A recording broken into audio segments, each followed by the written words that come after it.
Hey guys, we're back. We're back here at the range down here in Camden. Back at the old digs. So here we are today. We're gonna talk about some basic shotgun loads and stuff that you can kind of do. So pretty much you got three big ones. Four big ones. You got some Birdshot like this, usually indicated by a low brass, high brass. This is a low brass shot. You can kind of tell because the metal casing right here is super low compared to like this. Got some slugs right here. One round, I think, of buckshot, and some more slugs here from Remington. And I'm just gonna kind of talk about that. The fourth one is like a specialty round, like your Dragon's Breath that Tim loves. You also have, you know, ball and chain and taser rounds, beanbag rounds, all kinds of specialty loads. But the three most common that you're probably gonna come across for private citizens is gonna be Birdshot, which are for birds. Okay, Birdshot.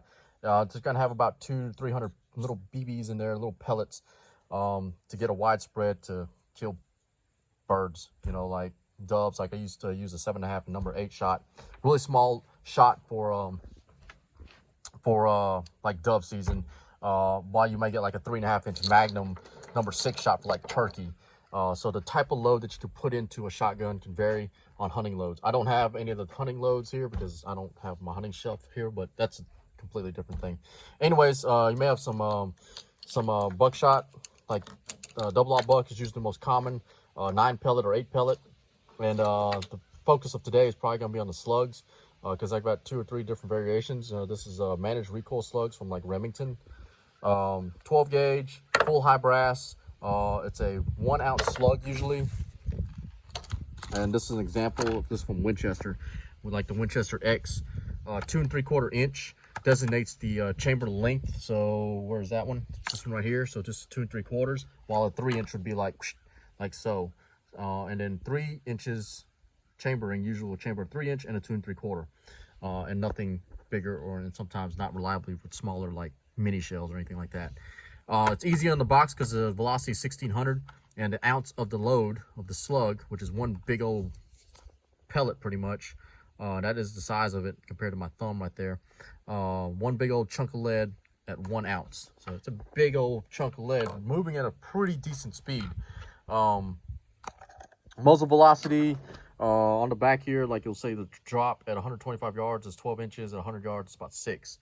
So it's pretty fast drop from a non-rifle slug. Slug guns, of course, have a rifle barrel for improved accuracy and all that stuff. And anyways, what would you use these for? So slug is usually for range and penetration. So if you're trying to shoot through cars, if you want to kill something, I usually say go with a slug. It's cheap, it's effective. You will have over penetration issues, so be careful.